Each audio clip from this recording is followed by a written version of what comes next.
വീണ്ടും ശ്രീ പിണറായി വിജയൻ മത്സരിക്കുന്നുണ്ട് എങ്കിൽ പല ചോദ്യങ്ങൾക്കും അദ്ദേഹം ഉത്തരം പറയേണ്ടി വരും. റോജി എം ജോൺ ആണ് അടുത്ത KPCC പ്രസിഡന്റ്, ശരിയാണോ? ഈ സഭാ അധ്യക്ഷന്മാർ ഈ കണിയിൽ വീഴുമെന്ന് താങ്കൾക്ക് തോന്നുന്നുണ്ടോ? ഒരിക്കലും. അങ്കമാലിയിലെ അടുത്ത പ്രധാനമന്ത്രിയാണ് റോജി എം ജോൺ എന്ന് പലരും കരുതുന്നു, പ്രത്യാശിക്കുന്നു. അങ്കമാലിയെ സംബന്ധിച്ച് പ്രധാനമായിട്ടും രണ്ട് വിഷയങ്ങളാണുള്ളത്.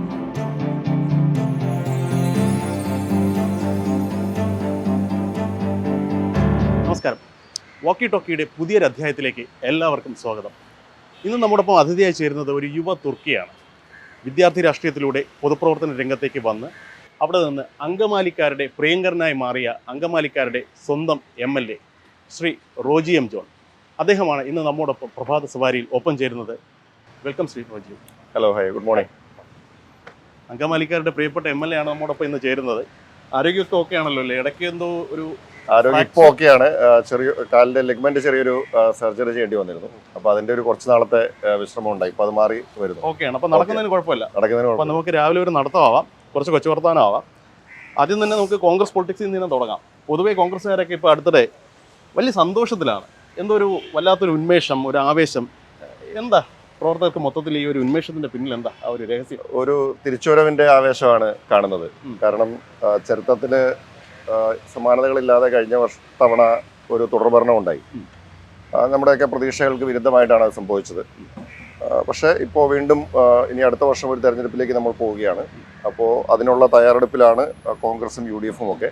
മാത്രവുമല്ല, ഞങ്ങൾ വലിയ പ്രതീക്ഷയിലാണ്. കാരണം ഈ സർക്കാരിൻ്റെ അല്ലെങ്കിൽ ഈ ഭരണത്തിന് അന്ത്യം കുറിക്കണമെന്ന് കേരളത്തിലെ ജനങ്ങൾ ആഗ്രഹിക്കുന്നു. UDFിൻ്റെ ഒരു തിരിച്ചുവരവ് ആഗ്രഹിക്കുന്നു.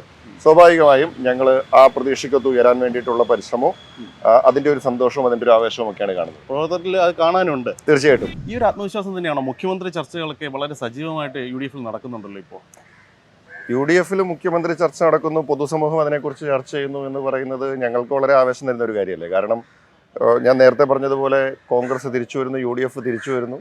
സ്വാഭാവികമായും മുഖ്യമന്ത്രി ആരായിരിക്കണം എന്നുള്ള ചർച്ച ആളുകൾ നടത്തുന്നു എന്നുള്ളതല്ല അതിൻ്റെ സൂചന. അപ്പോൾ അതുകൊണ്ട് UDF തിരിച്ചു വരുന്നു എന്നുള്ള ഒരു ശുഭാപ്തി വിശ്വാസം തന്നെയാണ് അതിൽ ഞങ്ങൾ കാണുന്നത്. പക്ഷേ ഇത് പറയുമ്പോഴും UDFിനെ പുറത്തുനിന്ന് നിരീക്ഷിക്കുന്ന ആൾക്കാർ പറയുന്ന ഒരു കാര്യം, കോൺഗ്രസിൽ ഇപ്പോൾ മുഖ്യമന്ത്രിമാരുടെ ബാഹുല്യമാണ്, അല്ലെങ്കിൽ ഒന്നിലധികം പേർ മുഖ്യമന്ത്രിയാകാൻ തയ്യാറായി നിൽക്കുന്നു. അതുകൊണ്ട് അവരുടെ വിജയസാധ്യതകൾക്ക് അതൊരു മങ്ങലാണ് എന്നുള്ള തരത്തിലൊക്കെയുള്ള ചില നെഗറ്റീവ് കമൻസ് ഒക്കെ വരുന്നുണ്ട്. അങ്ങനെ കരുതുന്നില്ല. സ്വാഭാവികമായിട്ടും മുഖ്യമന്ത്രിയാവാനും മന്ത്രിമാരാവാനും MLAമാരാവാനും ഒക്കെ യോഗ്യരായിട്ടുള്ള നിരവധി ആളുകളുള്ള ഒരു പാർട്ടി തന്നെയാണ് കോൺഗ്രസ്. അപ്പോൾ അങ്ങനെ ആഗ്രഹം ഉണ്ടാവുന്നതിനകത്തും തർക്കമുണ്ടെന്ന് എനിക്ക് തോന്നുന്നില്ല, അല്ലെങ്കിൽ അതിനകത്തൊരു പ്രശ്നമുണ്ടെന്ന് എനിക്ക് തോന്നുന്നില്ല. പക്ഷേ നിലവിൽ അങ്ങനെ ഒരു ചർച്ചയില്ല. അത് പാർട്ടിക്കകത്തില്ല, പുറത്താളുകൾ ചർച്ച ചെയ്യുന്നുണ്ട് എന്നുള്ളത് സ്വാഭാവികമായിരിക്കാം. ഞാൻ നേരത്തെ പറഞ്ഞതുപോലെ അധികാരത്തിലേക്ക് വരാൻ പോകുന്നു, അപ്പോൾ അങ്ങനെയുള്ള ചർച്ചകളൊക്കെ മാധ്യമങ്ങളിലൊക്കെ ഉണ്ടാവുന്നു. പക്ഷെ പാർട്ടിക്കകത്തോ മുന്നണിക്കകത്തോ നിലവിൽ അങ്ങനെ ഒരു ചർച്ചയൊന്നും ഉണ്ടായിട്ടില്ല.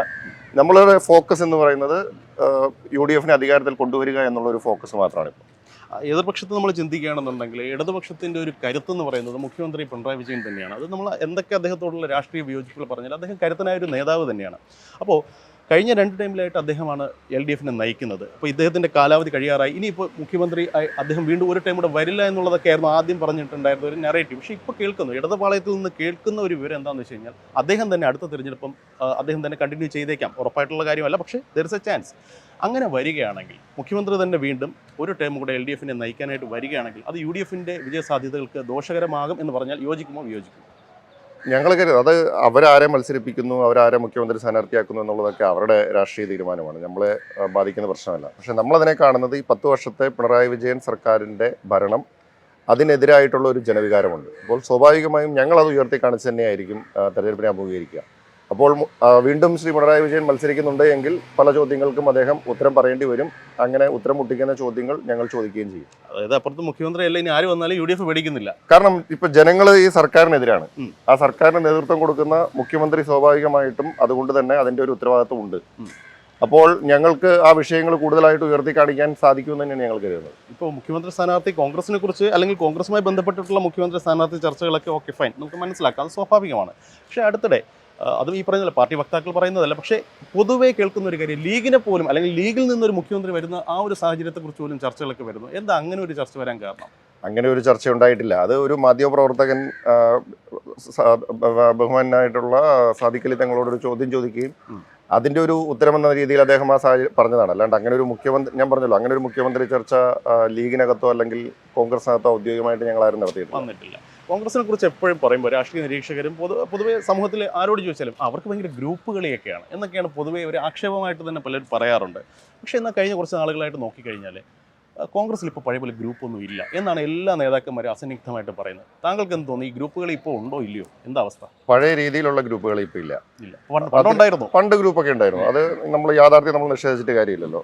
പലരും ഗ്രൂപ്പിന്റെ ഭാഗമായിട്ട് ഒന്ന് പ്രവർത്തിച്ചിട്ടുണ്ട്. പക്ഷേ ഇന്നിപ്പോൾ സാഹചര്യങ്ങൾ മാറിയിരിക്കുന്നു. ഇന്നിപ്പോൾ എല്ലാവരും കാണുന്നത് കോൺഗ്രസ് ഒറ്റക്കെട്ടായിട്ട് നിൽക്കണം, ഗ്രൂപ്പുകൾക്ക് അതീതമായിട്ട് പാർട്ടി താല്പര്യം മുൻനിർത്തി പ്രവർത്തിക്കണം എന്നുള്ള ഒരു ചിന്തയുണ്ട്.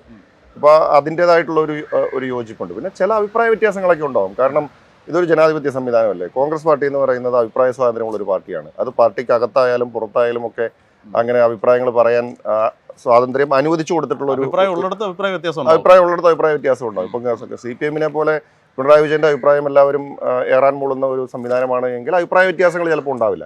അത് ഉണ്ടായേക്കാം, പക്ഷേ അത് പുറത്തു പറയാൻ അവർ തയ്യാറാവില്ല. അതാണല്ലോ കമ്മ്യൂണിസ്റ്റ് പാർട്ടിയുടെ രീതി. പക്ഷേ കോൺഗ്രസിന്റെ രീതി അതല്ല. കോൺഗ്രസിനകത്ത് അഭിപ്രായങ്ങളുണ്ട്, അഭിപ്രായ വ്യത്യാസങ്ങളുണ്ട്. അതൊക്കെ ഓരോ ഇഷ്യൂ ബേസ്ഡ് ആയിരിക്കാം. അപ്പോൾ ചിലപ്പോൾ അത് ചില അഭിപ്രായങ്ങൾ പറയുമ്പോൾ അത് വ്യത്യസ്ത അഭിപ്രായം പറയുമ്പോൾ അതിന്റെ അർത്ഥം അവർ തമ്മിൽ കലഹിക്കുന്നു എന്നല്ല. അത് അഭിപ്രായ വ്യത്യാസങ്ങളാണ്, അത് സ്വാഭാവികമാണ്. അതൊക്കെ ജനാധിപത്യത്തിന്റെ മനോഹാരിതയല്ലേ. മനസ്സിലായി. നമ്മൾ ഇപ്പോൾ സംഘടനാ തലത്തിലേക്ക് വന്നു കഴിഞ്ഞാൽ ഈ ഒരു തെരഞ്ഞെടുപ്പ്, ഇനിയിപ്പോൾ തദ്ദേശ തെരഞ്ഞെടുപ്പ് എത്തി, അത് കഴിഞ്ഞാൽ തൊട്ട് പിന്നാലെ തന്നെ നിയമസഭാ തെരഞ്ഞെടുപ്പ് വരികയാണ്. ഈ തെരഞ്ഞെടുപ്പുകൾ നേരിടാൻ ഒക്കെ അതിനുള്ളൊരു എന്താ പറയുക സംഘടനാ ശേഷി നമ്മളൊന്ന് പരിശോധിക്കുകയാണെങ്കിൽ കോൺഗ്രസ് എത്രത്തോളം എക്യുപ്ഡ് ആണ് ഒരു തെരഞ്ഞെടുപ്പിനെ നേരിടാൻ? കോൺഗ്രസ് സർവ്വസജ്ജമാണ്. ഇപ്പോൾ നമുക്ക് കഴിഞ്ഞ ഉപതെരഞ്ഞെടുപ്പുകൾ പരിശോധിച്ചാൽ നമ്മൾ ഈ ഉപതെരഞ്ഞെടുപ്പുകളിൽ പ്രവർത്തിച്ച ഒരു രീതി നിങ്ങൾക്ക് മനസ്സിലാക്കാൻ കഴിയും. അത് തൃക്കാക്കരയിലായാലും അതുപോലെ തന്നെ പുതുപ്പള്ളിയിലായാലും ഇപ്പോൾ ഏറ്റവും ഒടുവിൽ പാലക്കാട് നടന്ന ഉപതെരഞ്ഞെടുപ്പിലായാലും ഒക്കെ UDF പ്രവർത്തിച്ചിട്ടുള്ളൊരു രീതിയുണ്ട്. വളരെ സിസ്റ്റമാറ്റിക്കായിട്ട് ഇലക്ഷൻ മാനേജ്മെൻറ്റിൻ്റെ ഒരു പുതിയൊരു തലത്തിലേക്ക് നമ്മൾ തെരഞ്ഞെടുപ്പിനെ കൊണ്ടുപോയി എന്നുള്ളതാണ് ഞങ്ങളുടെയൊക്കെ ഒരു വിലയിരുത്തൽ. അതിൻ്റെ റിസൾട്ട് നമുക്ക് കാണാനുമുണ്ട്. കാരണം ഇന്നത്തെ കാലഘട്ടത്തിൽ പഴയ രീതിയിലുള്ള തെരഞ്ഞെടുപ്പ് പ്രവർത്തനങ്ങൾ കൊണ്ട് മാത്രം നമുക്ക് ഇലക്ഷൻ വിജയിക്കാൻ സാധിക്കില്ല. സാങ്കേതിക വിദ്യ ഉപയോഗിക്കേണ്ടതായിട്ട് വരും, പുതിയ രീതികൾ അവലംബിക്കേണ്ടതായിട്ടുണ്ട്. അങ്ങനെ എല്ലാ തരത്തിലും പരിശോധിക്കുമ്പോൾ തെരഞ്ഞെടുപ്പ് അഭിമുഖീകരിക്കുന്നതിൽ ഒരു പുതിയ സംവിധാനമാണ്, ഒരു പുതിയ രീതിയാണ് ഞങ്ങൾ ഈ കഴിഞ്ഞ ഉപതെരഞ്ഞെടുപ്പുകളിലൊക്കെ കാഴ്ചവെച്ചിട്ടുള്ളത്. അത് തന്നെയാണ് വരുന്ന തദ്ദേശ തെരഞ്ഞെടുപ്പിലായാലും നിയമസഭാ തെരഞ്ഞെടുപ്പിലായാലും നമ്മൾ ആലോചിക്കുന്നത്. ഞങ്ങൾ ഓൾറെഡി ഞങ്ങൾ മിഷൻ 25 എന്ന രീതിയിൽ ഞങ്ങൾ പ്രവർത്തനങ്ങൾ തദ്ദേശ തെരഞ്ഞെടുപ്പുമായി ബന്ധപ്പെട്ടുകൊണ്ട് ആരംഭിച്ചു കഴിഞ്ഞു. പല നേതാക്കന്മാർക്കും തദ്ദേശ സ്ഥാപനങ്ങളുടെയൊക്കെ അല്ലെങ്കിൽ ജില്ലകളുടെയൊക്കെ ചുമതലയൊക്കെ കൊടുത്ത് ആ പ്രവർത്തനങ്ങൾ തുടങ്ങിയിട്ടുണ്ട്. എല്ലാം 100% ഓക്കെയാണ് എന്നൊന്നും നമ്മൾ അവകാശപ്പെടുന്നില്ല. പോരായ്മകളുണ്ട്, അതൊക്കെ പരിഹരിച്ചു പോകണം. പക്ഷേ we are already in the field. ഇതിനിടയിൽ കേൾക്കുന്നൊരു കാര്യം, KPCC പ്രസിഡന്റ് മാറണം അല്ലെങ്കിൽ മാറ്റണം എന്ന് പറഞ്ഞിട്ട് കോൺഗ്രസ്സുകാർക്കിടയിൽ നിന്ന് തന്നെ ഒരു ആവശ്യം ശക്തമായിട്ട് ഇങ്ങനെ കേൾക്കുന്നുണ്ട്. അങ്ങനെ മാറ്റുമ്പോൾ ആരെ KPCC പ്രസിഡന്റായിട്ട് പരിഗണിക്കുമെന്നുള്ളൊരു ചോദ്യം പ്രസക്തമാണ്. ചിലയിടങ്ങളിൽ കേൾക്കുന്നു ശ്രീ റോജി M. ജോണാണ് അടുത്ത KPCC പ്രസിഡന്റ്. ശരിയാണോ? KPCC പ്രസിഡന്റ് മാറണോ, KPCC പ്രസിഡന്റ് മാറണ്ടയോ എന്ന് തീരുമാനിക്കുന്നത്, അല്ലെങ്കിൽ അത് പറയാൻ ഞാൻ ആളല്ല. അതൊക്കെ തീരുമാനിക്കുന്നത് പാർട്ടിയുടെ സംഘടനാ രീതി അനുസരിച്ച് പാർട്ടി ഹൈക്കമാൻഡാണ് അത്തരം കാര്യങ്ങളിൽ തീരുമാനമെടുക്കുന്നത്. അത് പാർട്ടി ഹൈക്കമാൻഡ് ചർച്ച ചെയ്ത് അതിനകത്ത് ഉചിതമായിട്ടുള്ള തീരുമാനമെടുക്കും. എന്തായാലും നിലവിൽ അങ്ങനെ ഒരു ചർച്ചകൾ നമ്മുടെ മുമ്പിലില്ല. അപ്പോൾ ഇനിയിപ്പോൾ നമുക്ക് പൊളിറ്റിക്സ് ഒക്കെ ഒന്ന് മാറ്റി വെച്ചിട്ട് അങ്കമാലിയിലെ കുറച്ച് വിശേഷങ്ങൾ പറയാം. കാരണം താങ്കൾ അങ്കമാലിയുടെ സ്വന്തം എന്താ പറയുക പ്രിയങ്കരനായ MLA ആണ്. അങ്കമാലിയിൽ കഴിഞ്ഞ കുറച്ച് നാളുകളായിട്ട് സമാനതകളില്ലാത്ത വികസന പ്രവർത്തനങ്ങളാണ് നടക്കുന്നത് എന്നൊക്കെ കേൾക്കുന്നു. ശരിയാണോ? നമ്മൾക്ക് സാധിക്കാവുന്ന പ്രവർത്തനങ്ങൾ നമ്മൾ നടത്തുന്നുണ്ട്. സർക്കാരിൻ്റെ സാമ്പത്തിക പ്രതിസന്ധി പല പ്രവർത്തനങ്ങൾക്കും തടസ്സമായിട്ടുണ്ട് എന്നുള്ളത് യാഥാർത്ഥ്യമാണ്. പക്ഷേ എന്നിരുന്നാൽ കൂടിയും നമ്മൾക്ക് ഒരു ജനപ്രതിനിധി എന്ന നിലയിൽ ചെയ്യാൻ കഴിയുന്ന കാര്യങ്ങൾക്ക് പരിമിതിയുണ്ട്. പിന്നെ സ്വാഭാവികമായും പ്രതിപക്ഷത്താവുമ്പോൾ അതിൻ്റേതായിട്ടുള്ള ബുദ്ധിമുട്ടുകളും ഉണ്ടാവാം. എന്നിരുന്നാലും നമ്മൾക്ക് ചെയ്യാൻ കഴിയുന്ന പ്രവർത്തനങ്ങൾ അത് നമ്മളാൽ 100% ഒരു എഫേർട്ട് എടുത്തുകൊണ്ട് തന്നെ ചെയ്യാനായിട്ടുള്ള ഒരു ശ്രമമാണ്. പിന്നെ നമ്മളെല്ലാ കാര്യങ്ങളിലും ജനങ്ങളോടൊപ്പം നിൽക്കുക എന്നുള്ളതാണ് ഞങ്ങളുടെയൊക്കെയുള്ള ഒരു പോളിസി. അത് നമ്മൾ ജനങ്ങളോടൊപ്പം നിൽക്കുമ്പോൾ ജനങ്ങൾ നമ്മളെ കൂടുതലായിട്ട് അംഗീകരിക്കും എന്നുള്ളതാണ് ഞങ്ങളുടെയൊക്കെ ഒരു അനുഭവം. മനസ്സിലായി. ഇപ്പോൾ ഈ ജനങ്ങളോടൊപ്പം നിൽക്കുക എന്ന് പറയുന്നതാണ് ഇപ്പോൾ സാമാജികർ നേരിടുന്ന വലിയൊരു പ്രതിസന്ധി എന്ന് എനിക്ക് തോന്നുന്നു. കാരണം എസ്പെഷ്യലി ഈ വന്യജീവി പ്രശ്നങ്ങൾക്കൊക്കെ പല മണ്ഡലങ്ങളിൽ അതൊരു വലിയൊരു വിഷയമാണ്. MLA-മാരുടെ നിലനിൽപ്പ് തന്നെ ഇതിനെ ആശ്രയിച്ചിരിക്കുന്ന ഒരു അവസ്ഥ. ഈ അങ്കമാലിയിലെ ഒരു അവസ്ഥ എന്താണ്? ശരിക്കും ഇതൊരു പ്രശ്നമാണോ അവിടെ? വളരെ ഗുരുതരമായിട്ടുള്ളൊരു പ്രശ്നം തന്നെയാണ്. എനിക്ക് 4 പഞ്ചായത്തുകൾ മലയോര മേഖലയുമായി ബന്ധപ്പെട്ടുകൊണ്ട് കിടക്കുന്നുണ്ട്. അവിടെയൊക്കെ അതീവ ഗുരുതരമായിട്ടുള്ള വന്യജീവി ആക്രമണമുണ്ട്. ആനകൾ കൂട്ടമായിട്ടാണ് വന്നുകൊണ്ടിരിക്കുന്നത്. പണ്ടൊക്കെ ആന ഒറ്റയ്ക്കും പെട്ടയ്ക്കൊക്കെ വരുന്നത്. ഇപ്പോൾ ഞങ്ങൾ പറയാറുണ്ട് കൂട്ടുകുടുംബമായിട്ടാണ് ആന വന്നുകൊണ്ടിരിക്കുന്നത്. 10, 12, 15 ആനകളൊക്കെ ഒരുമിച്ച് വരുന്നു, വലുതും ചെറുതും ഒക്കെ ആയിട്ട് വന്ന് കൃഷി നശിപ്പിക്കുന്നു, ആളുകളുടെ ജീവന് ഭീഷണിയാവുന്നു, ആളുകളെ ആക്രമിക്കുന്ന സാഹചര്യം ഉണ്ടാകുന്നു. അതുപോലെ തന്നെ പുലി ഇറങ്ങുന്നു, കാട്ടുപന്നി ഇറങ്ങുന്നു, മലയണ്ണാൻ. വനത്തിലുള്ള എല്ലാ മൃഗങ്ങളും നാട്ടിലുണ്ട്. ജനവാസ മേഖലയിലേക്ക് ഇറങ്ങിയ ആളുകൾ വലിയ ദുരിതത്തിലാണ്. ഞാൻ എപ്പോഴും ചിന്തിക്കുന്ന ഒരു കാര്യമുണ്ട്, അല്ലെങ്കിൽ പറയുന്നൊരു കാര്യമുണ്ട്. മലയോര മേഖലയിൽ താമസിക്കുന്ന ആളുകൾ ആരാ? അവരിന്ന് തിരുവനന്തപുരം പട്ടണത്തിലോ എറണാകുളം പട്ടണത്തിലോ അല്ലെങ്കിൽ അങ്കമാലി ടൗണിൻ്റെ സമീപ പ്രദേശങ്ങളിലോ സ്ഥലം മേടിച്ച് അവിടെ ജീവിക്കാൻ സാമ്പത്തിക ശേഷിയുള്ള ആളുകളല്ല. സാധാരണക്കാരായിട്ടുള്ള കുടിയേറ്റ കർഷകർ അല്ലെങ്കിൽ നിർധനരായിട്ടുള്ള ആളുകൾ മറ്റൊരു മാർഗവും ഇല്ലാത്തത് കൊണ്ട് ഈ മലയോര മേഖലയിൽ പോയി താമസിക്കുന്ന ആളുകളാണ്. അപ്പോൾ ആ പാവപ്പെട്ട ആളുകൾക്ക് ഈ വന്യജീവികളും കൂടി ഇറങ്ങി അവരുടെ കൃഷി നശിപ്പിക്കുന്ന ഒരു സാഹചര്യം ഉണ്ടായാൽ, അല്ലെങ്കിൽ അവരുടെ കന്നുകാലിയെ മാടിനെയും ഒക്കെ പിടിച്ചുകൊണ്ട് പോകുന്ന ഒരു സാഹചര്യം ഉണ്ടായി കഴിഞ്ഞാൽ എങ്ങനെ അവർക്ക് ജീവിക്കാൻ കഴിയും? അപ്പോൾ അതുകൊണ്ട് ഈ വിഷയത്തിൽ ഇന്നിപ്പോൾ കേരളത്തിൽ കഴിഞ്ഞ കുറേ വർഷങ്ങളായിട്ട് ഇത് ഗുരുതരമായിട്ട് അടിക്കടി വർദ്ധിച്ചു വന്നുകൊണ്ടിരിക്കുകയാണ്. ഏകദേശം 30 ലക്ഷത്തോളം അല്ലെങ്കിൽ 35 ലക്ഷത്തോളം ആളുകൾ കേരളത്തിൻ്റെ മലയോര മേഖലയിൽ താമസിക്കുന്നവർ ഇന്ന് വലിയ പ്രതിസന്ധിയിലാണ്, അല്ലെങ്കിൽ നിരന്തരമായിട്ടുള്ള വന്യജീവി ആക്രമണം നേരിട്ടുകൊണ്ടിരിക്കുകയാണ്. അവരുടെ ജീവന് ഭീഷണിയാവുന്നു. കഴിഞ്ഞ ഈ പിണറായി വിജയൻ സർക്കാർ അധികാരത്തിൽ വന്നതിന് ശേഷം ഏതാണ്ട് 1000-ഓളം ആളുകളാണ് കേരളത്തിൽ വന്യജീവി ആക്രമണത്തിൽ മരണപ്പെട്ടത്. 8,000-ഓളം ആളുകൾ ഗുരുതരമായിട്ട് പരിക്കേറ്റിട്ടുണ്ട്. 60,000-ഓളം വന്യജീവി ആക്രമണങ്ങൾ ഈ കഴിഞ്ഞ 2016 മുതൽ കേരളത്തിൽ ഉണ്ടായിട്ടുണ്ട് എന്ന് നിയമസഭയിൽ ഞങ്ങൾക്ക് ലഭിച്ചിട്ടുള്ള മറുപടിയാണ്. അപ്പോൾ ഇത്ര ഗുരുതരമായിട്ടുള്ളൊരു വിഷയം കേരളത്തിൻ്റെ മലയോര മേഖലയിൽ നിൽക്കുകയാണ്. അപ്പോൾ അതിന് പരിഹാരം ഉണ്ടാവണം. പക്ഷേ നിർഭാഗ്യവശാൽ സർക്കാർ അതിനകത്ത് ഒരു ക്രിയാത്മകമായിട്ടുള്ള ഇടപെടലുകൾ നടത്തുന്നില്ല എന്നുള്ളതാണ് ഞങ്ങളുടെ എല്ലാവരുടെയും പ്രശ്നം. അതുകൊണ്ട് തന്നെയാണ് ഞങ്ങൾ ആ വിഷയം കൂടുതൽ ശക്തമായി ഉയർത്തിക്കൊണ്ടുവരികയും മലയോര ജനങ്ങളോടൊപ്പം നിൽക്കുക എന്നുള്ളത് ഞങ്ങളുടെ ഒരു നിലപാടാണ്. ഞങ്ങളൊക്കെ അത് ചെയ്യാറുണ്ട്. കാരണം എവിടെയെങ്കിലും ആന ഇറങ്ങിക്കഴിഞ്ഞാൽ അപ്പോൾ ആളുകൾ വിളിക്കും, ഞങ്ങളവിടെ സ്ഥലത്തെത്തേണ്ടതായിട്ട് വരും, ഫോറസ്റ്റുകാരെ വിളിക്കണം, മറ്റു RRTക്കാരെ വിളിക്കണം, എല്ലാവരെയും വിളിച്ച് എങ്ങനെയെങ്കിലും ഓടിച്ച് കാട്ടി കയറ്റുക, അല്ലെങ്കിൽ എവിടെയെങ്കിലും കൃഷി നശിക്കുന്ന സാഹചര്യം ഉണ്ടായി കഴിഞ്ഞാൽ അപ്പോൾ നമ്മൾ അവരുടെ കൂടെ നിൽക്കുക, അവർക്ക് നഷ്ടപരിഹാരം മേടിച്ചു കൊടുക്കാനായിട്ടുള്ള ഇടപെടലുകൾ നടത്തുക. ഇതൊക്കെ ജനപ്രതിനിധികൾ, പ്രത്യേകിച്ച് മലയോരവുമായി ബന്ധപ്പെട്ടിട്ടുള്ള ജനപ്രതിനിധികളുടെ ഒരു പ്രധാനപ്പെട്ട ഉത്തരവാദിത്തമായി മാറിയിട്ടുണ്ട്. ശരിക്കും പറഞ്ഞാൽ MLA എന്നുള്ള നിലയ്ക്ക് താങ്കൾ ആവുന്നതൊക്കെ ചെയ്യുന്നുണ്ട്, പക്ഷേ സർക്കാരിന്റെ ഭാഗത്തു നിന്ന് വേണ്ട രീതിയിലുള്ള സഹായം ഉണ്ടാകുന്നില്ല എന്നുള്ളതാണ് പറഞ്ഞു വരുന്നത്. ഇപ്പോൾ നമ്മൾ കാണുന്ന കാഴ്ച, ഇപ്പോൾ മൃഗങ്ങൾ നാട്ടിലേക്ക് ഇറങ്ങുന്നത് തടയണമെങ്കിൽ ഒന്നെങ്കിൽ മൃഗങ്ങൾക്ക് വനത്തിനകത്ത് തന്നെ നിൽക്കാനായിട്ടുള്ള അതിന് ആവശ്യമായിട്ടുള്ള ഭക്ഷണം, വെള്ളം, ആവാസ വ്യവസ്ഥ ആ രീതിയിൽ നമുക്ക് ക്രമീകരിച്ച് അതിനുള്ള സൗകര്യം ഉണ്ടാവണം. അല്ലെങ്കിൽ നാട്ടിലേക്ക് ഇറങ്ങുന്ന ഒരു സാഹചര്യമാണെങ്കിൽ അതിനെ തടയണമെങ്കിൽ ആനയോട് നിങ്ങൾ ഇറങ്ങരുതെന്ന് പറഞ്ഞ് ബോർഡ് വെച്ചാൽ ആന വരാതിരിക്കില്ലല്ലോ. അല്ലെങ്കിൽ മന്ത്രി പ്രസ്താവന കൊടുത്തതുകൊണ്ട് ആന വരാതിരിക്കില്ല. അവിടെ നമുക്ക് ഫെൻസിങ് വേണ്ടിടത്ത് ഫെൻസിങ് വേണം, ട്രഞ്ച് വേണ്ടിടത്ത് ട്രഞ്ച് വേണം, അല്ലെങ്കിൽ മതിൽ നിർമ്മിക്കേണ്ടിടത്ത് മതിൽ നിർമ്മിക്കണം. അങ്ങനെ ജനവാസ മേഖലയിലേക്ക് കടക്കുന്നത് പ്രതിരോധിക്കാനായിട്ടുള്ള സംവിധാനങ്ങൾ ഉണ്ടാവണം. പക്ഷേ നിർഭാഗ്യവശാൽ ആ സംവിധാനങ്ങൾ ഉണ്ടാവുന്നില്ല എന്നുള്ളതാണ് ഇന്ന് മലയോര മേഖലയിലുള്ള ജനങ്ങൾ അനുഭവിക്കുന്ന ഏറ്റവും വലിയ പ്രയാസം. എന്തുകൊണ്ടോ സർക്കാർ ഈ കാര്യത്തിൽ ഒരു നിസ്സംഗത പുലർത്തുന്നു എന്ന കാര്യത്തിൽ യാതൊരു സംശയവുമില്ല. അതാണ് എല്ലാ വിഭാഗം ആളുകളും അതുപോലെ തന്നെ മതസംഘടനകളും ഒക്കെ ഈ വിഷയത്തിൽ വിമർശനമായിട്ട് പുറത്തേക്ക് വന്നുകൊണ്ടിരിക്കുന്നത്. താങ്കൾ അങ്കമാലിക്കാരുടെ വിഷയത്തിലൊക്കെ വളരെ സജീവമായിട്ട് ഇടപെടുന്നുണ്ട്. ഒന്നുകിൽ ട്രിവാൻഡ്രത്തായിരിക്കും, അല്ലെങ്കിൽ നാട്ടിലെത്തിക്കഴിഞ്ഞാൽ, മണ്ഡലത്തിൽ എത്തിക്കഴിഞ്ഞാൽ ജനങ്ങളുടെ പ്രശ്നങ്ങൾക്കിടയിലായിരിക്കും. താങ്കളെ കുടുംബത്തിന് വേണ്ട രീതിയിൽ കിട്ടുന്നില്ല എന്നൊക്കെ ഒരു പരാതി ഉള്ളതായി ആരോ പറഞ്ഞതായി എവിടെയോ കേട്ടു, ശരിയാണോ? ഏതെങ്കിലും രാഷ്ട്രീയക്കാരൻ അല്ലെങ്കിൽ ഏതെങ്കിലും MLA അവരുടെ കുടുംബം 100% സാറ്റിസ്ഫൈഡ് ആണ് എന്ന് പറയാൻ കഴിയുമോ? അല്ലെങ്കിൽ കാരണം അവരെ മുഴുവൻ കുടുംബത്തിന് വേണ്ടിയിട്ട് എല്ലാ സമയത്തും ലഭിക്കുന്നു എന്ന് പറയാൻ കഴിയില്ലല്ലോ. എനിക്ക് തോന്നുന്നു എല്ലാ രാഷ്ട്രീയക്കാരും അത് മനസ്സിലാക്കിക്കൊണ്ട് തന്നെയാണ് ഈ രംഗത്തേക്ക് ഇറങ്ങുന്നത്. ഞങ്ങളൊക്കെ അത് 100% ബോധ്യപ്പെട്ടിട്ടുള്ള ആളുകളാണ്. നമുക്ക് കുടുംബത്തിന് മേലെ നമ്മൾ രാഷ്ട്രീയത്തെയും പൊതുപ്രവർത്തനത്തെയും കാണുന്നത് കൊണ്ട് തന്നെയാണ് നമ്മൾ ജനങ്ങളോടൊപ്പം നിന്ന് മുന്നോട്ട് പോകുന്നത്. എല്ലാ MLA-മാർക്കും അവരുടെ കുടുംബങ്ങളിൽ ഈ പരാതി ഉണ്ടാവും എന്നാണ് ഞാൻ മനസ്സിലാക്കുന്നത്. ഞങ്ങൾ പരസ്പരം സംസാരിക്കുമ്പോൾ ആ പരാതികൾ ഞങ്ങൾ പങ്കുവയ്ക്കാറുണ്ട്. അതുകൊണ്ട് നമ്മൾ അതിനേക്കാൾ പ്രയോറിറ്റി നമുക്ക് രാഷ്ട്രീയത്തിനാണ്, പൊതുപ്രവർത്തനത്തിനാണ്. ഇതൊരു പാഷനാണ്.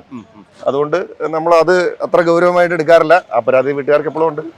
അല്ല, സാധാരണ ഈ പൊതുപ്രവർത്തകരെ കുറച്ച് നാളെങ്കിലും നാട്ടിൽ പ്രവർത്തിക്കാൻ കിട്ടും എന്നൊക്കെ കേട്ടിട്ടുണ്ട്. ഇപ്പോൾ താങ്കളെ സംബന്ധിച്ചിടത്തോളം താങ്കളൊരു JNU പ്രോഡക്റ്റാണ്, പഠിത്തമൊക്കെ അവിടെയായിരുന്നു. അത് കഴിഞ്ഞതിന് ശേഷം നേരെ ഇങ്ങോട്ട് വന്നു, പെട്ടെന്ന് തന്നെ സാമാജികനാകുന്നു, അധികം വൈകാതെ അങ്ങോട്ട് തിരക്കിലേക്ക് പോകുന്നു, ജനങ്ങൾക്കിടയിലേക്ക് തന്നെ അങ്ങ് പോകുന്നു, പിന്നെ കുടുംബത്തിലേക്ക് കിട്ടുന്നില്ല അല്ലെങ്കിൽ വീട്ടുകാർക്ക് കിട്ടുന്നില്ല എന്നൊക്കെ ഉള്ളതാണ് പൊതുവെ കേൾക്കുന്നത്. എങ്ങനെയുണ്ട് പെട്ടെന്ന് JNUവിൽ നിന്ന് രാഷ്ട്രീയത്തിലേക്കുള്ള ഒരു പറിച്ചു നടലിനെ എങ്ങനെ കാണുന്നു? NSUവിൻ്റെ ഒരു കാലഘട്ടം ഉണ്ട്, ഞാൻ ഇല്ലാന്ന് പറയുന്നില്ല. പക്ഷെ എന്നാലും എങ്ങനെയാണ് പൊതുവെ ഈ JNUവിൽ നിന്ന് ഒരു JNU പ്രോഡക്റ്റ് എന്നുള്ള നിലയ്ക്ക് അവിടെ നിന്ന് പെട്ടെന്ന് എമർജ് ചെയ്യുന്നു, രാഷ്ട്രീയത്തിലേക്ക് വരുന്നു, MLA ആകുന്നു, അപ്പോൾ ഇനി അടുത്ത് മന്ത്രിയാകാൻ പോകുന്നു എന്നൊക്കെ കേൾക്കുന്നു. അപ്പോൾ അത് നമുക്ക് പിന്നീട് സംസാരിക്കാം. എങ്ങനെ ഈ ഒരു മാറ്റത്തെ എങ്ങനെ കാണുന്നു? ഇത് ഞാൻ 10ാം ക്ലാസ് കഴിഞ്ഞപ്പോൾ വീട്ടിൽ നിന്ന് ഇറങ്ങിയ ആളാണ്.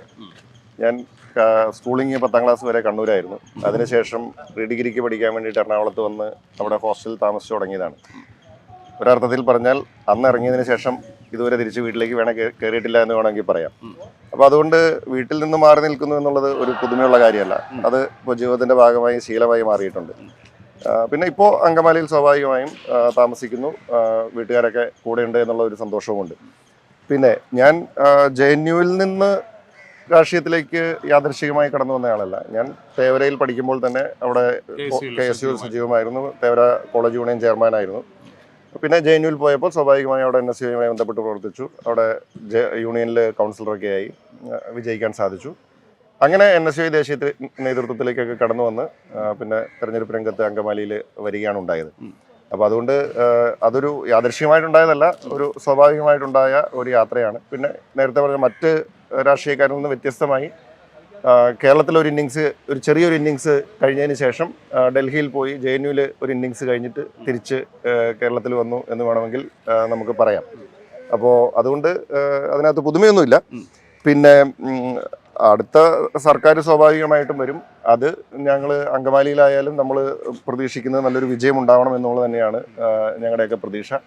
കേരളത്തിലെമ്പാടും അങ്ങനെ ഒരു വിജയം ഉണ്ടാവണം എന്ന് തന്നെയാണ് ഞങ്ങളെല്ലാവരും പ്രതീക്ഷിക്കുന്നത്. മനസ്സിലായി. ഇപ്പോൾ താങ്കൾ അങ്കമാലിയിൽ ആദ്യമായിട്ട് എത്തി മത്സരിച്ച് ജയിക്കുന്നത് 2016 അത് കഴിഞ്ഞ് 2021 താങ്കൾ വീണ്ടും അതേ മണ്ഡലത്തിൽ ജയിക്കുന്നു, MLA ആവുന്നു. അപ്പോൾ ഇനിയിപ്പോൾ എന്തായാലും താങ്കൾ തന്നെ നേരത്തെ പറഞ്ഞു എന്തായാലും സംസ്ഥാനത്ത് ഭരണമാറ്റം ഉറപ്പാണ്. അപ്പോൾ അങ്ങനെയാണെന്നുണ്ടെങ്കിൽ താങ്കൾക്ക് ഒരു ടൈം കൂടെ ലഭിക്കുന്നു. താങ്കൾ തീർച്ചയായിട്ടും ഒരു ഹാട്രിക് വിജയത്തോടു കൂടി നിയമസഭയിൽ എത്തുമ്പോൾ താങ്കൾക്ക് മുന്നിൽ മന്ത്രിയാകാനായിട്ടൊരു അവസരം ലഭിച്ചേക്കും എന്നൊക്കെ കേൾക്കുന്നു. അതൊക്കെ പിന്നീട് തീരുമാനിക്കപ്പെടേണ്ട കാര്യമാണ്, ലേശം ഹൈപ്പോത്തറ്റിക്കലാണ്. എന്നിരുന്നാലും കേൾക്കുന്നതൊക്കെ ശരിയാണോ, അല്ലെങ്കിൽ അങ്ങനെ ഒരു താല്പര്യം താങ്കൾക്കുണ്ടോ? ഇത് ആ ചോദ്യം കേട്ട് ചാടുന്ന ആളല്ല ഞാൻ, അല്ലെങ്കിൽ അങ്ങനെ ഒരു താല്പര്യം പുലർത്തുന്ന ആളുമല്ല. ഞങ്ങൾക്ക് ഒറ്റ ലക്ഷ്യമുള്ളൂ, ജയിക്കണം. സർക്കാർ UDFന്റെ ഗവൺമെന്റ് കേരളത്തിൽ ഉണ്ടാവണം. അതിനകത്ത് ആര് മന്ത്രിയാവുന്നു, ആര് മുഖ്യമന്ത്രിയാവുന്നു എന്നുള്ളതൊക്കെ രണ്ടാമത്തെ കാര്യമാണ്. നമ്മുടെ അജണ്ട അല്ലെങ്കിൽ നമ്മുടെ ലക്ഷ്യം വളരെ ക്ലിയർ ആണ്. അതിനകത്തുനിന്ന് വേറെ ചർച്ചകളോ അല്ലെങ്കിൽ മറ്റ് ഡീവിയേഷൻസ് ഒന്നുമില്ല. ഞങ്ങൾ ആ ഒരൊറ്റ ലക്ഷ്യത്തിൽ മുന്നോട്ട് പോകുന്ന ആളുകളാണ്. ആര് മന്ത്രിയായാലും കുഴപ്പമില്ല, ആര് മുഖ്യമന്ത്രി ആയാലും നമുക്ക് പ്രശ്നമല്ല. സർക്കാർ അധികാരത്തിൽ വരണമെന്ന ഒറ്റ ലക്ഷ്യം മാത്രമേ ഉള്ളൂ. പിണറായി സർക്കാർ താഴെ പോകണം, അതാണ് അതുമാത്രം. ഓക്കെ. ഇപ്പോൾ ഇനി ലേശം ഹൈപ്പോത്തറ്റിക്കലായിട്ട് തന്നെ മറ്റൊരു ചോദ്യം കൂടെ, അതായത് നേരത്തെ പറഞ്ഞതിനുള്ള ഒരു എക്സ്റ്റൻഷനായിട്ട് കൂട്ടിക്കോളൂ.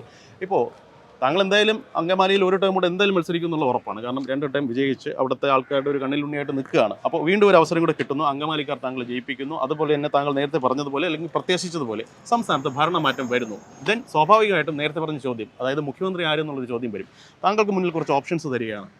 ഇന്ന നേതാക്കന്മാരൊക്കെ ഉണ്ട്, ആരോ ആയിക്കൊള്ളട്ടെ, താങ്കളുടെ ചോയ്സ് ആരായിരിക്കും അടുത്ത UDF മുഖ്യമന്ത്രിയുടെ കാര്യത്തിൽ? അങ്ങനെ ഒരു ചോയ്സ് പറയേണ്ട സമയമായിട്ടില്ല ഇപ്പോൾ.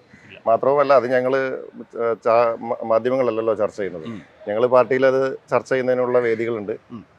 പാർട്ടി ഹൈക്കമാൻഡ് അതിനകത്ത് തീരുമാനങ്ങളുണ്ടാവും. അപ്പോൾ ആ തീരുമാനങ്ങളോടൊപ്പം നിന്ന് പ്രവർത്തിക്കുന്ന വളരെ അച്ചടക്കമുള്ള ഒരു രാഷ്ട്രീയക്കാരനാണ്. പിന്നെ ഇത്തരം കാര്യങ്ങളിൽ എൻ്റെ അടുത്ത് എന്തെങ്കിലും ചോദിച്ച് കിട്ടുമെന്ന് ആരും പ്രതീക്ഷിക്കേണ്ട. അങ്ങനത്തെ കെണിയിൽ പോയി ഇതുവരെ വീണിട്ടില്ല, ഇനിയോട്ട് വീഴാൻ ഉദ്ദേശിച്ചിട്ടുമില്ല. KPCC പ്രസിഡന്റായിട്ട് താങ്കളുടെ പേര് സജീവമായിട്ട് പലയിടങ്ങളിൽ കേൾക്കുന്നുണ്ട്. ചില സാമുദായിക സമവാക്യങ്ങൾ വെച്ച് നോക്കുമ്പോൾ വേണ്ട, ഇന്ന ആൾ വേണ്ട എന്നൊക്കെ പറഞ്ഞിട്ട് ചില പാരാമീറ്റേഴ്സ് വരുമ്പോൾ താങ്കളുടെ പേര് തെറ്റിദ്ധരിച്ചു പോകുന്നു. മറ്റു ചിലർ പറയുന്നു ഈ സീനിയോറിറ്റി വെച്ച് നോക്കുമ്പോൾ കോൺഗ്രസിൻ്റെ ഒരു പൊതുവെയുള്ള ഒരു സംഘടനാ സംവിധാനം വെച്ചിട്ട് ഈ മുതിർന്ന നേതാക്കന്മാരെ മേയ്ക്കാൻ താരതമ്യേന ചെറിയ ആൾക്കാർ വന്നു കഴിഞ്ഞാൽ അതങ്ങോട്ട് എഫക്റ്റീവ് ആകില്ല എന്നൊക്കെയുള്ള ചില തിയറീസ് കേൾക്കുന്നത് കോൺഗ്രസ്സുകാർ തന്നെ പറയുന്നതാണ്. അപ്പോൾ അതൊക്കെ മാറ്റിവെച്ച് താങ്കളെ വീണ്ടും KPCCയുടെ അമരത്തേക്ക് കൊണ്ടുവരാനായിട്ടൊരു നീക്കം ഉണ്ട് എന്ന് കേൾക്കുന്നു. അത് വീണ്ടും സജീവമായി വന്നാൽ, താങ്കൾക്ക് മുന്നിൽ അങ്ങനെ ഒരു അവസരം വന്നാൽ താങ്കളുടെ നിലപാട് എന്തായിരിക്കും? ഇതിനു മുമ്പ് ചോദിച്ച ഹൈപ്പോത്തറ്റിക്കൽ ചോദ്യം പോലെ തന്നെ മറ്റൊരു ഹൈപ്പോത്തറ്റിക്കൽ ചോദ്യമാണ് ഞാൻ പറഞ്ഞല്ലോ. അപ്പോൾ അതിനകത്ത് വീഴാൻ ഞാൻ ഉദ്ദേശിച്ചിട്ടില്ല, പിന്നെ ഞാൻ ഇതിനകത്ത് വീഴുമോ? അപ്പോൾ അതുകൊണ്ട് ആ ചോദ്യത്തിന് പ്രസക്തിയില്ല. വളരെ ഹൈപ്പോത്തറ്റിക്കൽ ആയിട്ടുള്ള ഒരു ചോദ്യമാണ്. ഞാൻ പറഞ്ഞല്ലോ, നിലവിൽ അങ്ങനത്തെ ചർച്ചകൾ പുറത്ത് മാധ്യമങ്ങളിൽ പല ചർച്ചകളും നടക്കുന്നുണ്ട്. പക്ഷെ പാർട്ടിക്കകത്ത് അങ്ങനെ ഒരു ചർച്ച നിലവിൽ ഉണ്ടായിട്ടില്ല. അതൊക്കെ ഞാൻ പറഞ്ഞല്ലോ, KPCC പ്രസിഡന്റിനെ മാറ്റണോ, KPCC പ്രസിഡന്റിനെ വെക്കണോ, ആരെ വെക്കണം, ഇതൊക്കെ ഞാനോ അല്ലെങ്കിൽ എൻ്റെ തലത്തിലോ നടക്കുന്ന ചർച്ചകളല്ല. അത് തീരുമാനിക്കാൻ ഞാൻ ആളുമല്ല, പാർട്ടിക്കാരാണ്. അത് പാർട്ടി ഹൈക്കമാൻഡാണ് അത്തരം കാര്യങ്ങൾ ചർച്ച ചെയ്യുന്നത്. പാർട്ടി ഹൈക്കമാൻഡാണ് അത്തരം കാര്യങ്ങളിൽ തീരുമാനമെടുക്കുന്നത്. അവർ തീരുമാനമെടുക്കട്ടെ. മറ്റു പാർട്ടികളിൽ നിന്ന് വ്യത്യസ്തമായിട്ട് കോൺഗ്രസിനെ സംബന്ധിച്ചിടത്തോളം പ്രതീക്ഷയുള്ള ഒരുപാട് യുവാക്കൾ ഇപ്പോഴുണ്ട്. എണ്ണം പറയാൻ കുറേയധികം നേതാക്കന്മാർ, ഇപ്പോൾ ഏറ്റവും കൂടുതൽ പാലക്കാട് ജയിച്ച ശ്രീ രാഹുൽ മാങ്കൂട്ടത്തിൽ ഉൾപ്പെടെ ഒരുപാട് ആൾക്കാരുണ്ട്. കോൺഗ്രസിൻ്റെ ഭാവി ഇനി യുവാക്കളിലേക്കാണ് അല്ലെങ്കിൽ യുവാക്കളിലൂടെയാണ് എന്ന് ഒരു വിലയിരുത്തൽ വരുന്നുണ്ട്. അതേസമയം സീനിയർ ആയിട്ടുള്ള ഒരുപാട് നേതാക്കന്മാരും ഉണ്ട്. താങ്കൾക്ക് എന്ത് തോന്നുന്നു? പാർട്ടിയുടെ ഇനി അങ്ങോട്ടുള്ള പോക്ക് ഈ യുവാക്കളുടെ ഒരു സാരഥ്യത്തിലായിരിക്കുമോ? കോൺഗ്രസിന് താങ്കൾ പറഞ്ഞതുപോലെ നല്ലൊരു യുവ നേതൃത്വം ഉണ്ട് എന്നുള്ളത് വളരെ സന്തോഷം അല്ലെങ്കിൽ പ്രതീക്ഷ നൽകുന്ന ഒരു കാര്യമാണ്. ഞങ്ങളൊക്കെ തമ്മിലുള്ള ഒരു ബോണ്ടിങ് ഉണ്ട്. അത് വളരെ ആഴത്തിലുള്ള ഒരു ബോണ്ടിങ് ആണ്. അപ്പോൾ പാർട്ടിക്ക് പുതിയൊരു യുവാക്കളുടെ ഒരു നേതൃനിര ഉണ്ടാവണം എന്ന് ഞങ്ങളൊക്കെ ആഗ്രഹിക്കുന്നുണ്ട്. അത് ഞങ്ങളുടെ മാത്രമല്ല, കേരളത്തിലെ പൊതുസമൂഹം ആഗ്രഹിക്കുന്നുണ്ട്. ഏത് രാഷ്ട്രീയ പ്രസ്ഥാനങ്ങളിലായാലും യുവാക്കളുടെ പ്രാതിനിധ്യം കൂടുതലായിട്ട് ഉണ്ടാവണം. നമുക്കിന്ന് ഏത് ഫീൽഡ് എടുത്താലും, അത് നമ്മൾ ബിസിനസ്സിലായാലും അല്ലെങ്കിൽ സിനിമയിലായാലും മാധ്യമരംഗത്തായാലും, ഇന്ന് ഏത് ഫീൽഡ് എടുത്താലും നമുക്ക് യുവാക്കളുടെ കടന്നുകയറ്റം കാണാൻ സാധിക്കും. പക്ഷെ എന്തുകൊണ്ടോ അതിന് സമാനമായിട്ടുള്ള ഒരു കടന്നുകയറ്റം നമുക്ക് രാഷ്ട്രീയത്തിൽ ഉണ്ടായിട്ടില്ല. രാഷ്ട്രീയത്തിലും ആ കടന്നുകയറ്റം ഉണ്ടാവണം എന്ന് വിശ്വസിക്കുന്ന ഒരാളാണ് ഞാൻ. കൂടുതൽ യുവാക്കൾ, വിദ്യാഭ്യാസമുള്ള ആളുകൾ, കഴിവുള്ള ആളുകൾ, നമുക്ക് നാടിന് വേണ്ടി എന്തെങ്കിലുമൊക്കെ ചെയ്യാൻ സാധിക്കുന്ന ആളുകൾ രാഷ്ട്രീയത്തിലേക്ക് കടന്നു വരണം. നമ്മൾ ഈ രാഷ്ട്രീയം എന്ന് പറയുന്നത് ഒരു മോശം ഏർപ്പാടാണ്, അല്ലെങ്കിൽ കുടുംബത്തിൽ പറഞ്ഞ ആളുകൾക്ക് പറ്റുന്ന പണിയല്ല എന്നുള്ളൊരു ചിന്ത പൊതുവിൽ പലരുടെയും മനസ്സിലുണ്ട്. അത് മാറണം. ഇത് കുടുംബത്തിൽ പറഞ്ഞ ആളുകൾക്ക് അല്ലെങ്കിൽ നല്ല വിദ്യാഭ്യാസമുള്ള കഴിവുള്ള ആളുകൾക്ക് കടന്നു വരാൻ പറ്റുന്ന ഒരു ഫീൽഡാണ് എന്നുള്ളൊരു ബോധ്യം ഉണ്ടാവുകയും അങ്ങനെ കൂടുതൽ ചെറുപ്പക്കാരൊക്കെ കടന്നു വന്ന് ഈ രാഷ്ട്രീയം കുറെ കൂടി മെച്ചപ്പെടണമെന്ന് വിശ്വസിക്കുന്ന ആളാണ് ഞങ്ങളൊക്കെ. അപ്പോൾ അതുകൊണ്ട് യുവാക്കൾ കൂടുതലായിട്ട് കടന്നു വരണം. പാർട്ടിക്കകത്താണെങ്കിലും യുവാക്കൾക്ക് കൂടുതൽ പ്രാതിനിധ്യം ഉണ്ടാവണം എന്ന കാര്യത്തിൽ യാതൊരു സംശയവുമില്ല. ഇന്നത്തെ തലമുറയുടെ ആസ്പിരേഷൻസിനനുസരിച്ച് പ്രവർത്തിക്കാൻ സാധിക്കുന്ന യുവ നേതൃത്വം പാർട്ടിക്ക് എല്ലാ തലങ്ങളിലും ഉണ്ടാവണം എന്നുള്ളത് തന്നെയാണ് ഞങ്ങളുടെയൊക്കെ കാഴ്ചപ്പാട്. മനസ്സിലായി. ഇപ്പോൾ താങ്കൾ കോൺഗ്രസിൻ്റെ ഭാവി ശോഭനമാണ്, അല്ലെങ്കിൽ യുവാക്കളുടെ കയ്യിൽ ഭദ്രമാണ് എന്നുള്ളൊരു രീതിയിൽ ഒരു സ്റ്റേറ്റ്മെൻറ്റ് മുന്നോട്ട് വെക്കുമ്പോൾ, നമ്മൾ പണ്ട് കാലങ്ങളിൽ നിന്ന് വ്യത്യസ്തമായിട്ടുള്ളൊരു സോഷ്യോ പൊളിറ്റിക്കൽ സിറ്റുവേഷൻ ഇപ്പോൾ ഇവിടെയുണ്ട്. അതായത് പണ്ടാണെങ്കിൽ UDF അല്ലെങ്കിൽ LDF രണ്ടിലൊരു ഓപ്ഷൻ തിരഞ്ഞെടുക്കുക എന്നുള്ളത് മാത്രമേ മലയാളികൾക്ക് ഉണ്ടായിരുന്നുള്ളൂ. പക്ഷേ ഇപ്പോൾ ഒരു തേർഡ് ചോയ്സ് ഉണ്ട്. അതായത് BJP എന്ന് പറയുന്ന പ്രസ്ഥാനത്തെ അവർ ഇന്ന് ഇന്ത്യ 3-2 ഇപ്പോൾ ലേശം കേവലം ഒരു വിഷയം ലേശം ഇപ്പോൾ ഇല്ല എന്നുള്ളൊരു അവസ്ഥ ഉണ്ട്. എന്നിരുന്നാൽ പോലും അവരെ സംബന്ധിച്ചിടത്തോളം അവരൊരു എന്താ പറയുക, ഒരു നിർണായക ശക്തിയായിട്ട് കേരളത്തിൽ വളർന്നുകൊണ്ടിരിക്കുന്നു. BJP ഇങ്ങനെ ക്രമാനുഗതമായ വളർച്ച നേടിക്കൊണ്ടിരിക്കുമ്പോൾ അത് കോൺഗ്രസിൻ്റെ ഭാവിയെ എത്രത്തോളം പ്രതികൂലമായി ബാധിക്കുമോ ഇല്ലയോ, അത് താങ്കളുടെ സബ്ജക്റ്റീവ് ഒപ്പീനിയനാണ്. താങ്കളുടെ പക്ഷം എന്താണ്? അല്ല, BJP പഴയതിൽ നിന്നും കൂടുതൽ കരുത്താർജിച്ചിട്ടുണ്ട് എന്നുള്ളത് ഒരു യാഥാർത്ഥ്യം തന്നെയാണ്. നമ്മൾ ശ്രമിക്കുന്നത് BJPക്ക് തടയിടാൻ വേണ്ടിയിട്ട് കൂടിയാണ്. അത് കേരളത്തിലായാലും ദേശീയ തലത്തിലായാലും അതാണ് നമ്മുടെ നമ്പർ 1 അല്ലെങ്കിൽ പ്രൈമറി ലക്ഷ്യം എന്ന് പറയുന്നത്. കേരളത്തിൽ നമ്മൾക്ക് നിലവിൽ BJP ഒരു മൂന്നാമതൊരു പാർട്ടി എന്നുള്ളതല്ലാണ്ട് അധികാരത്തിലേക്ക് വരാവുന്ന ഒരു സാഹചര്യമൊന്നും BJPക്കില്ല. മാത്രവുമല്ല, ആകെ ഒരു സീറ്റ് കേരളത്തിൽ നിയമസഭയിൽ ഉണ്ടായിരുന്നത് കഴിഞ്ഞ തെരഞ്ഞെടുപ്പിൽ അതില്ലാതാവുകയും ചെയ്തു. അപ്പോൾ തൃശ്ശൂർ പാർലമെന്റ് തെരഞ്ഞെടുപ്പിൽ വിജയിച്ചു. അവിടുത്തെ സാഹചര്യങ്ങൾ ഉണ്ട്. സുരേഷ് ഗോപി എന്ന് പറയുന്ന ഒരു വ്യക്തിക്ക് ലഭിച്ചിട്ടുള്ള അംഗീകാരവും ഒക്കെ ഉണ്ട്. അതൊക്കെ വഴിയെ ജനങ്ങൾ തിരിച്ചറിഞ്ഞോളും. അതെന്തിലാട്ടെ, അതവിടെ കേട്ടെ. അപ്പം ഞാൻ പറഞ്ഞു വന്നത്, BJP മൂന്നാമതൊരു പാർട്ടിയാണെങ്കിൽ കൂടിയും ഒരു മൂന്നാമതൊരു മുന്നണി എന്ന രീതിയിൽ, അല്ലെങ്കിൽ വിജയിക്കാൻ സാധിക്കുന്ന ഒരു മുന്നണി എന്ന രീതിയിലേക്കൊന്നും കേരളത്തിൽ വളർന്നിട്ടില്ല. BJPക്ക് ഇല്ലാത്ത വലിപ്പം ഉണ്ടാക്കി കൊടുക്കാനായിട്ട് നമ്മൾ ആരും ഉദ്ദേശിച്ചിട്ടുമില്ല. അപ്പോൾ അതുകൊണ്ട് ഇവിടെ UDFും LDFും തമ്മിലാണ് കേരളത്തിൽ തെരഞ്ഞെടുപ്പ് രംഗത്ത് മത്സരം ഉണ്ടാവുക. ആ മത്സരത്തിൽ UDF വിജയിക്കും എന്നുള്ളതാണ് ഞങ്ങളുടെയൊക്കെ വിലയിരുത്തൽ. BJP അപ്പോൾ നിങ്ങൾ പാടെ ഇഗ്നോർ ചെയ്യണം? അല്ല, ഞാൻ പറഞ്ഞല്ലോ, ചില മണ്ഡലങ്ങളിൽ BJPക്ക് സ്വാധീനമുണ്ട്, അവർ കുറച്ച് വോട്ട് പിടിക്കുന്നുണ്ട് എന്നുള്ളതല്ലാണ്ട് അതിനപ്പുറത്തേക്ക് അവർ വിജയിക്കാവുന്ന ഒരു സാഹചര്യത്തിലേക്ക് എത്തിയിട്ടുണ്ട് എന്ന് കരുതുന്നില്ല. മനസ്സിലായി. ഇപ്പോൾ നേരത്തെ BJPയുടെ ഒരു സാഹചര്യം പരിശോധിക്കാൻ അവരുടെ പശ്ചാത്തലം നോക്കിക്കഴിഞ്ഞാൽ ഹൈന്ദവ വോട്ടുകളുടെ മാത്രം എന്താ പറയുക ഒരു ശേഷി കൊണ്ട് അല്ലെങ്കിൽ ഒരു കൺസോൾട്ടേഷൻ കൊണ്ട് ജയിച്ചുകൊണ്ടിരുന്ന ഒരു പ്രസ്ഥാനമാണ് BJP എന്നുള്ളതായിരുന്നു പണ്ടുള്ളൊരു നാരേറ്റീവ്. പക്ഷേ ഇപ്പോൾ കഴിഞ്ഞ കുറച്ച് നാളുകളായിട്ട് നോക്കുകയാണെങ്കിൽ ഇതര വിഭാഗങ്ങളിൽ നിന്ന്, എസ്പെഷ്യലി ക്രിസ്തീയ സമൂഹത്തിൽ നിന്ന് പോലും BJPയോടൊപ്പം ആൾക്കാർ വരുന്നുണ്ട്. അവർക്ക് കേന്ദ്രമന്ത്രിയുണ്ട്. അത് മാത്രമല്ല, ഒരു ക്രിസംഖി എന്നൊക്കെ പറയുന്ന ആ ഒരു കോൺസെപ്റ്റ് തന്നെ ഇപ്പോൾ പുതുതായിട്ട് ഫോം ചെയ്ത് വരുന്ന കാസയൊക്കെ വളരെ ശക്തമായിട്ട് വരുന്നു. അപ്പോൾ താങ്കൾ എന്താ പറയുക, ഒരു ക്രിസ്തീയ പശ്ചാത്തലമുള്ള അല്ലെങ്കിൽ ആ ഒരു എന്താ പറയുക, അവർക്ക് ശക്തമായ വേരോട്ടമുള്ള ഒരു മണ്ഡലത്തിൽ നിന്ന് വരുന്ന ഒരാളാണ്. അപ്പോൾ അങ്ങനെ ചിന്തിക്കുമ്പോൾ BJPയുടെ ഒരു പ്രസൻസ് ഈ അങ്കമാലി പോലെയുള്ള പ്രദേശത്ത്, അല്ലെങ്കിൽ അതിനപ്പുറത്തേക്ക് തന്നെ ഈ ക്രിസംഖി അല്ലെങ്കിൽ കാസ എന്ന് പറയുന്ന കോൺസെപ്റ്റൊക്കെ കോൺഗ്രസിൻ്റെ ഭാവിക്ക് അത്ര ശുഭകരമല്ല എന്നുള്ളൊരു നറേഷൻ വന്നാൽ എന്തു തോന്നുന്നു? ഒരു ചെറിയ വിഭാഗം ആളുകൾ മാത്രമാണ് അത്തരത്തിൽ BJP അനുകൂലിച്ച് പോയിട്ടുള്ളത്. BJPയുടെ ഭാഗത്തുനിന്നൊരു വലിയ ശ്രമമുണ്ട് എന്നുള്ളത് യാഥാർത്ഥ്യമാണ്. പ്രത്യേകിച്ച് ക്രൈസ്തവ വിഭാഗങ്ങളെ കൂടെ കിട്ടാൻ വേണ്ടിയിട്ട് വലിയ ശ്രമമുണ്ട്. പക്ഷേ കേരളത്തിലെ പൊതുവായിട്ടായാലും പ്രത്യേകിച്ച് ക്രൈസ്തവരായാലും ഒക്കെ യാഥാർത്ഥ്യങ്ങൾ മനസ്സിലാക്കുന്നവരാണ്. കാരണം ഞാനൊരു ഉദാഹരണം പറയാം. രാജ്യത്ത് പാർലമെൻറ്റിലും അതുപോലെ തന്നെ നിയമസഭകളിലും ആംഗ്ലോ ഇന്ത്യൻ റിസർവേഷൻ ഭരണഘടന അനുവദിച്ചിട്ടുണ്ടായിരുന്നു. BJP അധികാരത്തിൽ വന്ന് ഭരണഘടനാ ഭേദഗതിയിലൂടെ ആംഗ്ലോ ഇന്ത്യൻ റിസർവേഷൻ എടുത്തു കളഞ്ഞു. അതിൻ്റെ നഷ്ടമാർക്കം ഉണ്ടായത് ആംഗ്ലോ ഇന്ത്യൻസ് എന്ന് പറയുന്നത് ക്രൈസ്തവ വിഭാഗങ്ങളിൽപ്പെട്ട ആളുകളാണ്. അപ്പോൾ ക്രൈസ്തവരോടൊപ്പമുണ്ട്, അല്ലെങ്കിൽ ക്രൈസ്തവരെ രക്ഷിക്കാൻ വേണ്ടി ഞങ്ങൾ ഇറങ്ങുന്നു എന്ന് പറയുകയും മറുവശത്ത് BJPയുടെ പോളിസി അല്ലെങ്കിൽ BJP RSSന്റെ സംഘപരിവാറിൻ്റെ നയം എന്താണ് എന്ന് സൂക്ഷ്മമായി വീക്ഷിക്കുകയും ചെയ്യുന്ന ആളുകൾക്ക്, പ്രത്യേകിച്ച് മണിപ്പൂരിൻ്റെയൊക്കെ പശ്ചാത്തലത്തിൽ BJP ഒരിക്കലും ക്രൈസ്തവ വിഭാഗങ്ങൾക്കൊപ്പം നിൽക്കില്ല എന്നുള്ളത് പച്ചയായ യാഥാർത്ഥ്യം തിരിച്ചറിയുമെന്ന് ഞങ്ങൾക്ക് ബോധ്യമുണ്ട്. താങ്കൾ തന്നെ നേരത്തെ പറഞ്ഞു BJP-ക്കാർ പഠിച്ച പണി 18 നോക്കുന്നുണ്ട്. BJP പഠിച്ച പണി 18 നോക്കുന്നുണ്ട്. പക്ഷേ യാഥാർത്ഥ്യം നമ്മുടെ മുമ്പിലുണ്ട്. ഞാൻ പറഞ്ഞതുപോലെ മണിപ്പൂരായാലും ഞാൻ വടക്കേന്ത്യയിൽ ദീർഘകാലം പ്രവർത്തിക്കുകയും ജീവിക്കുകയൊക്കെ ചെയ്തിട്ടുള്ള ആളാണ്. ഞാൻ കർണാടകയുടെ ചുമതല വഹിക്കുന്ന ഒരാളാണ്. കർണാടകയിലെ വിദ്യാഭ്യാസ ന്യൂനപക്ഷ വിദ്യാഭ്യാസ സ്ഥാപനങ്ങളിലൊക്കെ BJP നടത്തുന്ന അതിക്രമങ്ങൾ, അതല്ലെങ്കിൽ മറ്റ് പല സംസ്ഥാനങ്ങളിലും, ഇപ്പോൾ ഛത്തീസ്ഗഡ്, ജാർഖണ്ഡ് പോലുള്ള സംസ്ഥാനങ്ങളിൽ അവിടെ കൺവേർട്ടഡ് ക്രിസ്ത്യൻസിനോടുള്ള ഇവരുടെ സമീപനം, അല്ലെങ്കിൽ അവിടെ ന്യൂനപക്ഷ സ്ഥാപനങ്ങൾക്ക് നേരെ ഉണ്ടാകുന്ന അക്രമങ്ങൾ, ഇതൊക്കെ ഒരു വശത്ത് നടക്കുന്നു. മണിപ്പൂരിൽ നടക്കുന്ന അക്രമങ്ങൾ, ഞാൻ പറഞ്ഞതുപോലെ ഈ അക്രമങ്ങളൊക്കെ കേരളത്തിന് വെളിയിൽ നടത്തി വെച്ചിട്ട് കേരളത്തിൽ വന്ന് ഞങ്ങൾ ക്രൈസ്തവരോടൊപ്പമാണ്, ഞങ്ങൾ ക്രൈസ്തവരെ രക്ഷിക്കുമെന്ന് പറഞ്ഞാൽ ഇത് BJP ഒരു ആട്ടിൻതോലണിഞ്ഞ ചെന്നായി ആണെന്നുള്ളത് ആളുകൾ കേരളത്തിൽ തിരിച്ചറിയുമെന്ന് ഞങ്ങൾക്ക് ഉത്തമ ബോധ്യമുണ്ട്. പിന്നെ വളരെ അപൂർവം ചില ആളുകൾ അവർക്ക് വ്യക്തിപരമായിട്ടുള്ള താല്പര്യങ്ങളുണ്ടാകും, അവരുടേതായിട്ടുള്ള സ്ഥാപിത താല്പര്യങ്ങൾക്ക് വേണ്ടിയിട്ട്, സ്ഥാനമാനങ്ങൾക്ക് വേണ്ടിയിട്ട് BJP-യുടെ കൂടെ പോകുന്നവരുണ്ടാവാം. പക്ഷേ ഇവിടുത്തെ ജനങ്ങൾ പൊതുവിൽ അവർ കോൺഗ്രസിനോട് UDF-നോടൊപ്പം നിൽക്കും എന്ന് തന്നെയാണ് ഞങ്ങളുടെ കണക്കൂട്ടൽ. താങ്കളുടെ പോയിന്റ് ക്ലിയർ ആണ്. പക്ഷേ അവിടെ ഒരു സംശയമുള്ളത്, BJP-യുടെ കെണിയിൽ വീഴാനായിട്ട് അല്ലെങ്കിൽ BJP-യുടെ കെണിയിലേക്ക് ആൾക്കാരെ വീഴ്ത്താൻ അവർ ശ്രമിക്കുന്നുണ്ട്. അത് അവരുടെ പൊളിറ്റിക്കൽ സ്ട്രാറ്റജി. ഈ ക്രിസ്തീയ സഭയെ സംബന്ധിച്ചിടത്തോളം ഈ സഭാ അധ്യക്ഷന്മാർ ഈ കെണിയിൽ വീഴും എന്ന് താങ്കൾക്ക് തോന്നുന്നുണ്ടോ? ഒരിക്കലും ഇല്ല. ഉറപ്പാണ്. കാരണം അവർ പഠിച്ച പണി 18 നോക്കിയാലും സഭയ്ക്ക് ബോധ്യമുണ്ട്. അല്ല, ഞാൻ പറഞ്ഞല്ലോ, സഭയുടെ നേതൃത്വത്തിലുള്ള ആളുകൾ അവർ രാഷ്ട്രീയ പ്രവർത്തനത്തിൽ വരുന്ന ആളുകളല്ലല്ലോ. അവർ സഭയുടെ താല്പര്യം സംരക്ഷിക്കാൻ വേണ്ടിയിട്ടാണ് അവർ നോക്കുന്നത്. അപ്പോൾ അതുകൊണ്ട് അവരൊരു രാഷ്ട്രീയ പാർട്ടിയുമായിട്ട് അല്ലെങ്കിൽ പ്രത്യേകിച്ച് BJP-യുമായിട്ട് സഹകരിച്ച് പ്രവർത്തിക്കാനായിട്ട് അവരാരും പോകുമെന്ന് ഞങ്ങളാരും കരുതുന്നില്ല. മനസ്സിലായി. ഇനി നമുക്ക് വീണ്ടും അങ്കമാലിയിലോട്ട് തന്നെ വരാം. താങ്കളിപ്പോൾ കഴിഞ്ഞ 2 ടൈം ആയിട്ടുണ്ടല്ലോ അവിടെ. അങ്കമാലിയിലെ ജനങ്ങൾക്ക് വേണ്ടി താങ്കൾ ഒരുപാട് കാര്യങ്ങൾ ചെയ്തു എന്നുള്ളത് അനുഭവ സാക്ഷ്യമായിട്ട് നമുക്ക് മുന്നിലുണ്ട്. താങ്കൾ തന്നെ പറയുന്നു കുറേയധികം കാര്യങ്ങൾ ചെയ്യാൻ സാധിച്ചു, സർക്കാരിൻ്റെ നിസ്സഹകരണം ഉണ്ടായിട്ട് പോലും. പക്ഷേ നിഷ്പക്ഷമായിട്ടൊന്ന് ചിന്തിക്കുകയാണെങ്കിൽ ഞാൻ ഇന്ന കാര്യങ്ങൾ അവിടെ ചെയ്യാൻ ഉദ്ദേശിച്ചിരുന്നു, പക്ഷേ due to certain reasons I couldn't able to, അങ്ങനെ ഒരു സംഭവം ചോദിച്ചു കഴിഞ്ഞാൽ എന്തായിരിക്കും താങ്കളുടെ നടക്കാതെ പോയൊരു സ്വപ്നം, അങ്കമാലിക്കാർക്ക് വേണ്ടിയിട്ട് നടപ്പാക്കാൻ ഉദ്ദേശിച്ചിട്ട് നടക്കാതെ പോയൊരു സ്വപ്നം? അങ്കമാലിയെ സംബന്ധിച്ച് പ്രധാനമായിട്ടും 2 വിഷയങ്ങളാണുള്ളത്. ഒന്ന് ഗതാഗതക്കുരുക്ക് തന്നെയാണ്. അതൊന്ന് അങ്കമാലി ടൗണും അതുപോലെ തന്നെ കാലടി ടൗണുമായി ബന്ധപ്പെട്ടുകൊണ്ട് MC റൂട്ടിൽ.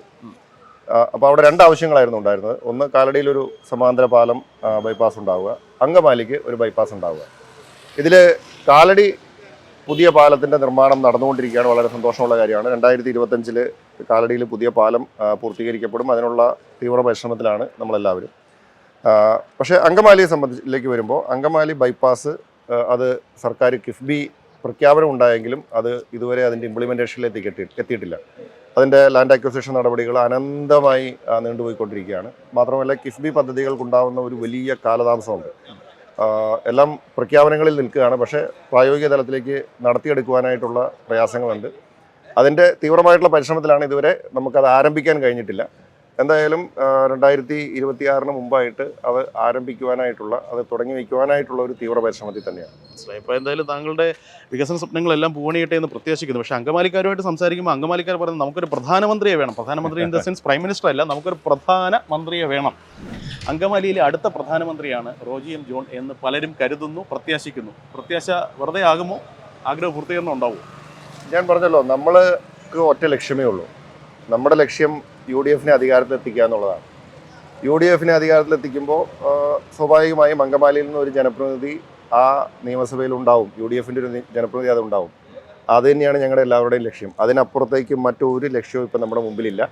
എന്തായാലും ജനങ്ങൾ കൂടെയുണ്ട് എന്നുള്ളത് തന്നെയാണ് ഞങ്ങളുടെയൊക്കെ രാഷ്ട്രീയ ജീവിതത്തിലെ ഏറ്റവും വലിയ സന്തോഷവും മുന്നോട്ട് ഉള്ള യാത്രയ്ക്കുള്ള പ്രത്യാശയും ഊർജ്ജവും ഒക്കെ. അങ്കമാലിക്കാർ കൂടെയുണ്ട്. അങ്കമാലിക്കാർ ഈ കഴിഞ്ഞ 10 വർഷക്കാലവും എല്ലാ ഘട്ടങ്ങളിലും കൂടെ വന്നിട്ടുള്ളവരാണ്. അത് എനിക്കൊരിക്കലും മറക്കാൻ സാധിക്കില്ല. അപ്പോൾ അങ്കമാലിക്കാരുടെ കൂടെ ഞാനും ഉണ്ടാവും. അങ്കമാലിക്കാർ കേൾക്കുക, നിങ്ങളുടെ MLA നയം വ്യക്തമാക്കി കഴിഞ്ഞു. അദ്ദേഹം മുന്നോട്ട് പ്രയാണം തുടരുകയാണ്. എന്തായാലും മുന്നോട്ടുള്ള യാത്രയിൽ എല്ലാവിധ ഭാവങ്ങളും നേരുന്നു, എല്ലാവിധ ആശംസകളും. താങ്കളുടെ സ്വപ്നങ്ങൾ പൂവണിയട്ടെ. അങ്കമാലിക്കാരുടെ പ്രതീക്ഷകൾ വിടരുത്. Thank you so much.